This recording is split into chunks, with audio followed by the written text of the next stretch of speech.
questions. Don't do as I did. Don't say how many of you can whistle, because you'll have. So raise your hand, and only if I call it. How many of you can whistle? Yes.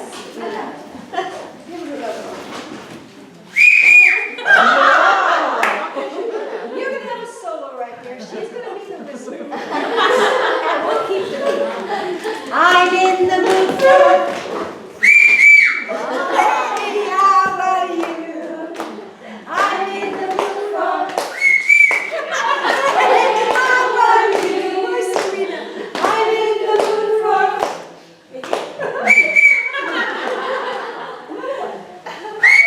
Along with you. Hey, what do you say? I'm in the mood for that today. Hey, what do you say, Serena? I'm in the mood for that. Get on film, Vina, with her whistling. Okay. Now, we're going to put them all together at the end. Stomping. I'm in the mood for stomping. Faster. Hey, how about you? I'm in the mood for stomping. Hey, how about you?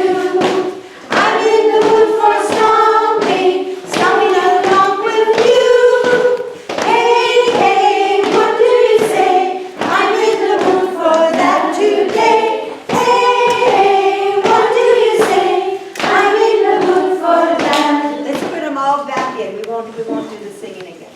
I'm in the mood for stomping. Here she comes. Here she comes. I'm in the mood for. I'm in the mood for laughing. I'm in the mood for singing. So much you can do with this song. It's a great opener. And notice how children could still be sitting and still stomping their feet. They don't have to stand up and stomp their feet. And there's more, you have more control that way because they're not, getting out of their seat.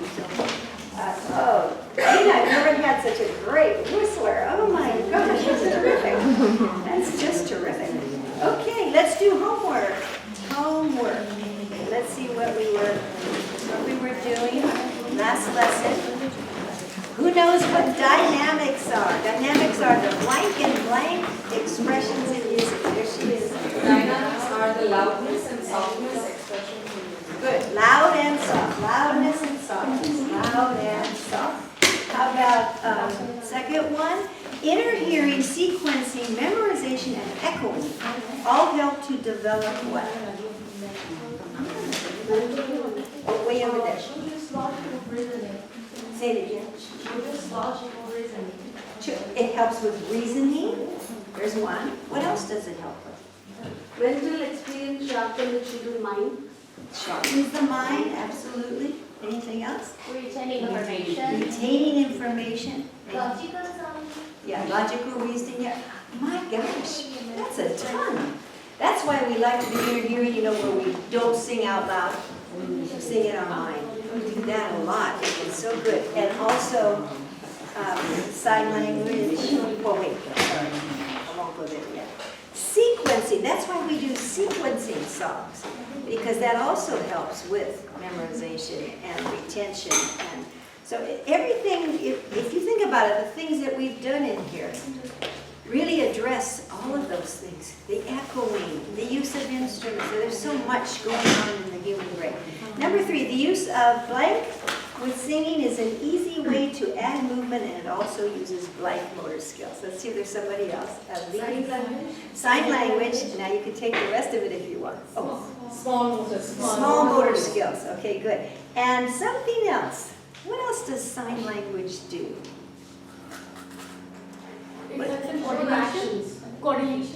Coordination. Actions. Yes. Anything else? If you see it, does it just Hand-eye movement. what? Hand-eye movement. Hand movement. Yes, I'm talking about the part of the people seeing it. Telling the story. It's telling a story, and it's appealing. You're not just looking at me, and I'm just standing here like this. Observation skills. Yeah, and it appeals to us to see something, especially when it's beautifully done, that matches the rhythm of the music. Oh gosh. Visual appeal, do we keep the beat when we do sign language? Yes, we do. We're really focused on beat too, because we're not just moving our hands any way we want. Number 4, it benefits students to, am I talking loud enough, by the way? Let me know, because I'm tired today, and of course that's the day we can't find the mic. It benefits students to include different kinds of developmental experiences. Why do we have the big D of developmental of the CMD? What's the benefit of giving children all these different things? Somebody raise their hand so we know who's talking. Yeah. Children learn in different ways. Some are more visual, some like listen more. Children, like adults, like any person, they all learn in, their learning is stronger in one type of mode of learning. Sure, they can learn in more than one, but this offers the spectrum for people. Okay, somebody's great at the visual, others, just let me hear it, you know. What's another good reason? They learn in different ways. The Yeah. kids can focus better when it's presented multiple different teaching methods. Increases focus. What does it do? Oh, go ahead. Gives them opportunity to participate in music experience that they are otherwise reluctant at first. So Right. that was They're more physically engaged, and what's happening up here? You know, I told you, didn't I, whenever you cross the midline, both hemispheres of the brain are integrated. So we're talking about brain function is better when we're using gestures, and also when we do something with 2 hands. That's why we don't do do, re, mi, fa, sol, la, ti, do with 1 hand. Both hands are used, and that feeds the brain also. So that brain part is important, and it's more challenging. And we have to challenge children. You know, children can take the challenge. You'd be surprised what they can do. Number 5, looking at the 11 different categories of familiar childhood songs in your manual, give 2 reasons for including these types of songs in your lessons. Who remembers what some, without even looking, who remembers what some of those categories were in that manual when it said for early childhood? Folk songs. Folk songs. Seasonal. Seasonal. traditional. Traditional. Weather song. Country song. Yeah, and remember, hand first, and you're going to have this in the class. Boys and girls, what's that one rule? This is what I told you the first day. When you want to speak, we raise our hand, otherwise we can't hear everybody. And it's noise zone, and not flip your card around again, not music zone. Country songs. I'm sorry. Country songs. Country songs, Action song, action songs, fun song, what? fun. Fun, yeah. And move, yeah. Weather songs. Weather, yeah, okay. So I think there was one of the there's a couple of other categories. Folk songs. Yeah, I think we heard that. And music, you know, of songs from around the world, too, different multicultural songs, so that in the classroom, it's like looking at the United Nations, isn't it, these days? People from everywhere. And so, gee, if you never do a song from that person's culture, you may not know the song. Oh, I meant to tell you this. There is a docent in Castro Valley named Teresa Talbot, if you wanted to email her. But she started asking the parents in her 3rd grade class, or was it 2nd? It could have been 2nd. If any of them wanted to share a song from their culture. Oh my gosh, what she got. These parents came in, they were dressed in the authentic dress of that culture. They actually, in communication with her, of course, taught a song in the language of that culture. Isn't that a great way to involve other parents in the classroom? And she said one of the children was so proud that his mother came into his classroom. He was a baby. And is that a maybe future Joseph? We have ulterior motives. But anyway, all of these are good. And why are all these categories good? It says 2 supportive reasons for using these types of songs. Can you think why? I probably just said it now. Yeah. To expose them to different categories of songs. Okay. They get a broad variety of music. And also to do like rounds with them, like to do patterns. That was another category. Good. Yeah. Rounds are good. Kindergartners, but keep it simple. But what could you do with kindergartners? And it's a little bit of harmony. Use the very powerful, starts with an O, ostinato. Kindergartners would go row, row, row. They can do that, they can do that. So they are doing two parts at one time. That's really, really good. Okay, and also it's familiar to children. A lot of these rhymes, you know, like somebody said, gee, one of the docents actually in training, I don't think I can sing those songs that you do with all those lyrics. I said, well, you don't have to.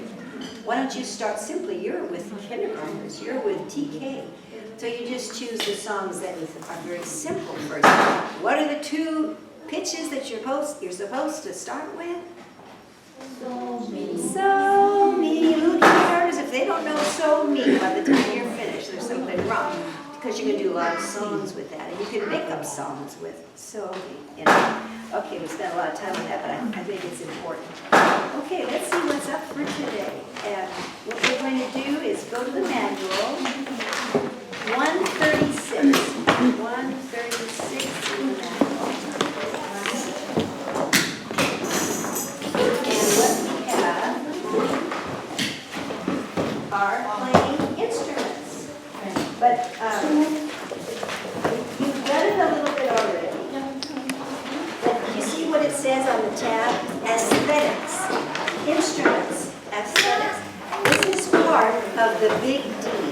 This is part of the developmental experiences. So as you can see, and since my voice is not really strong, let's really not have talking. Because we want it to be recorded and we want people to hear. You've already experienced a lot of instruments today. Wait till you see what you're going to experience. It's hidden in that bag over there. Plus what you see in front of you. And do children love instruments? Oh my gosh. They would do anything for you. If you say, I'll bring in instruments. If everybody's focused on Mrs. Zilli, you know, that shows me you're ready to put the music on something else. But first we have to be able to put it here or here. And you have to be able to watch Mrs. Zilli and follow directions. So on 136, it's talking about playing simple instruments. And this is really actively involved, isn't it? And we want them to do it accurately. We want them to not strike them so hard that they break. They are not a toy. They're not a weapon. I don't know if I use the word weapon really. But they are meant to be played in a certain way. And if I were you, I'd model each one. I won't have time right now today, but you take, boys and girls, what is this? And you make them raise your hand. Oh, it's a drum. Oh, do I blow it? No. Are there strings on it? No. Oh, I strike it with my hand or a mallet. What's this over here? Well, that maybe you've done the cymbals next. And then you say, well, what's this instrument? And you look at, oh, that's two instruments in one. That's a tambourine. It's got the cymbals and it's got the drum. So there are ways to present it. And here's what it's telling you. What to teach. And you can keep the beat, obviously. That's what it's all about. Keeping on beat. Can we use dynamics with instruments? Yes, loud and soft. Can we use tempo changes? Can we go faster or slower? Like when I sang I'm in the Mood first for singing, I did it slower, but I increased the speed in the interest of time here. But with the children too, oh boys and girls, you really know that song well. Now let's have fun with it and go faster. Or now let's make it some different kind of expression. We're going to be loud in certain parts, but then when this is only goes like that, we're going to be soft. So you can add those elements, even with the instruments. This is showing you the construction of chords and side reading. Let's go to 137, which talks about how to teach. And these are terrific guidelines, because some of you are saying, ooh, I'm not so sure I can do the instruments. Yes, you can. You don't bring a whole set in like this and say, okay, boys and girls, please don't touch them, and then they're going to be touching. So first, maybe you model them up here, and you might start with just one group. And have it. And let's see if our drummers, in fact, I'll show you that today when we're going to do it. But look at the three positions. What are the three positions? I know I've told you this. What's the first position? Rest. Rest. Is that what's happening now? Yes. And you ask the children, can you touch them? No. Do you hear them? No. Because they're listening. And then we go to the second one. Ready. Can you touch it? Yes. Do you hear it? No. and then we go to the third one, play. So you demonstrate, and just with a few, or maybe one person showing, okay, let's see if this person can do rest, ready. So take the time on that, because you don't want noise, you don't want noise. And on 138, it's telling you pass them out, reminding them to press. This is really well developed. I hope you, when you're going to use instruments, you remember, put a little star by that in the daily plan. This is the page that'll really help you. And 146 shows you pictures. So just in case you don't know the names. And look at it, gives you a little explanation about it too. And that's all very helpful. You could even project this if you wanted to. Now let's see. Okay. I think the daily plan says bring a few students up to play, clear step-by-step direction. And you know, if it gets out of control, you say, oh, stop, okay, instruments at rest. Give me 10, and they're holding, and wiggle your fingers, give me 10, you know. And you might do that song I think I've done with you. 1 and 2 and 3, 4 and 5 and 6, 7, 8 and 9. Counting to 10 is fun, la la la la la. Or make it up, you know, just so you get their hands off of the instruments. And then you might put it here, hands on the left, everybody. Okay. So sometimes they get excited, they can't hold it, you know.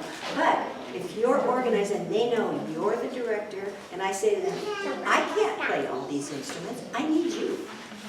You, if I left the room and somebody was, I want the drum, no, I think I want to play this fast. Oh no, you're going too slow.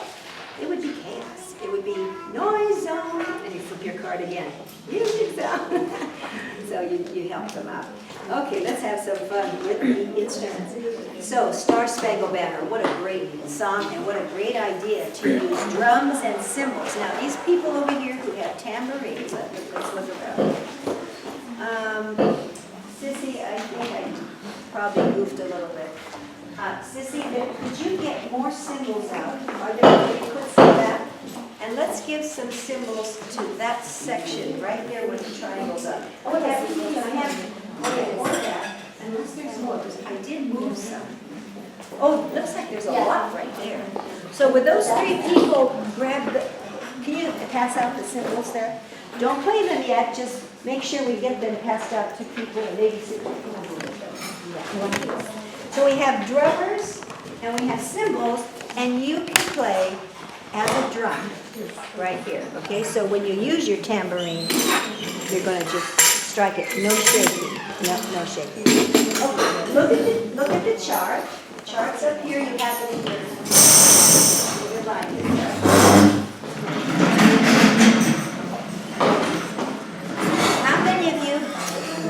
How many of you do not know how to sing the Star Spangled Banner? It could be a lot of people. 1, 2, 3, 4. Do not know how to sing this. Okay. And you could ask that in the classroom, boys and girls. And maybe look at this little, well, you're not sure what song that is. How many have been to a baseball game? Or how many of you been to something where you hear somebody sing, oh, say, can you sing? Oh, yeah, I think I know that song. Look at the range, huh? Oh, say, can you see? You try it. Oh, say, can you see? Now listen to the next part. By the dawn's early light. By the dawn's early light. Now the good thing is, we're really not going, well, I hope you will sing, but I'm not going to go through every single lyric right now, but the recording is from Music K8, and our focus, and we hope everybody will sing who knows it, is to use those instruments right where they should be. So the cymbal here would be our drum section. So let's practice our drums. So if you can reach, boys and girls, and do it very quietly, and put your drums in ready position. Ready position. Let's see how quickly they can do that. Let's see. 5, 4, 3, 2, 1. You can sit down. You can sit down. And ready. Let's look. Did they do it in 5 seconds? I just wrote maybe 10. Okay. Someone doesn't have it. Oh. So some of you might be wondering, what are these? These are drums. And oh, what a That's 4 drums. Oh, there's that one. Let's compare that one to this one. Okay.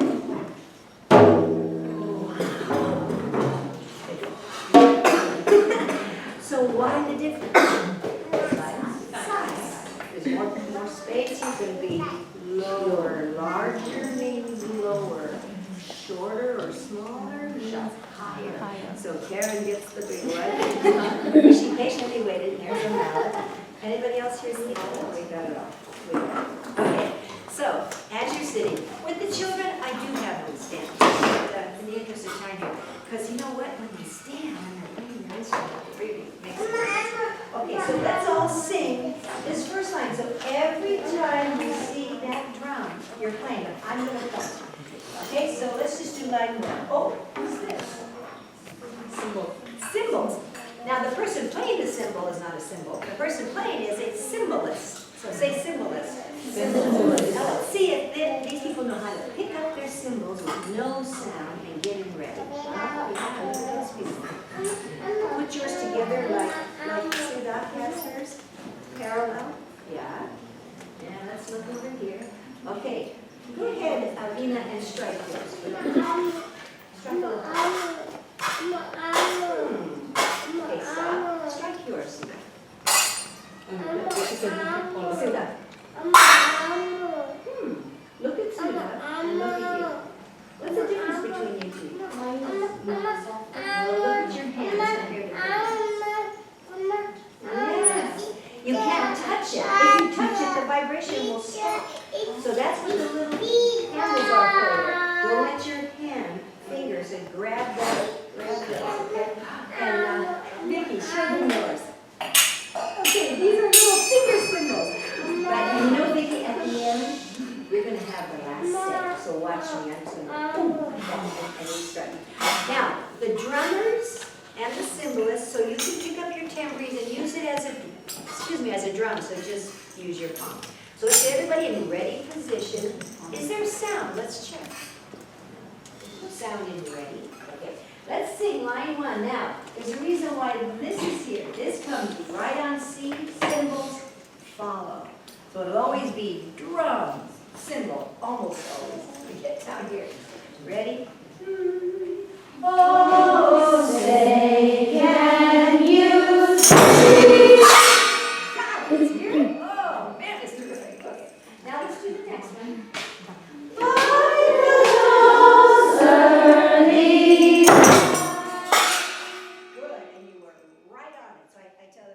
Wait for that, or wait for that. So they're right with you. What's so proudly we at the twilight's last gleaming. Sometimes we get a striker. There's no good there. Okay. Whose bright rise and rise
fun to do. And you could do other things leading up to this. This, just to hit this cold, upper grades for sure. Third on up, no problem. Even second might be able to. But you know, practice just, what I like to do is use my baton and say, I'm just going to point to a section, and whenever I point, that's when you play. So it would be boom, boom, crash, crash. You could make up any rhythm pattern. Boom, boom, boom, boom, boom. You could have so much fun with rhythm patterns by just pointing. And what are they doing? They're watching you and following before you hit this. You know, this is another step. However, sixth graders can do this, fifth graders can do this. Fourth probably could too, as well. But there's a great example of how to use instruments. 2 instruments, as long as you go to the resource center and get all the instruments, or borrow from another docent if they have them. Okay, let's look at Chariots of Fire. And you have 2 bags now. I have another bag. So Sissy and I brought 2 bags. Here. Oh, great. So let's see. So this is a real contrast from the one we just did. I say to them, is this a musical instrument? And they go, no. I say, could it become a musical instrument? They're still not sure. What does any musical instrument have to have, including our and our body? What does it have to have? What's the most important ingredient of music? Everybody should say? Beat. So I just have to put beat in here. Well, how do I do it? Blow it? It'll fall if I just do it. The beat is in my wrist. Look at my wrist. So pick up your scarf that's coming around and just practice like that. And I'm going to be doing lots of different things with you. So in order to stand up, let's just drop one side and let's move back out of our chairs. Up we go. And we have to push chairs. And face the Sicily and then freeze just like this. And Sarita. I know. And you look fantastic. And I hope Sissy will grab a picture of this one for sure. So no more singing, rest your voices. But we're good listening.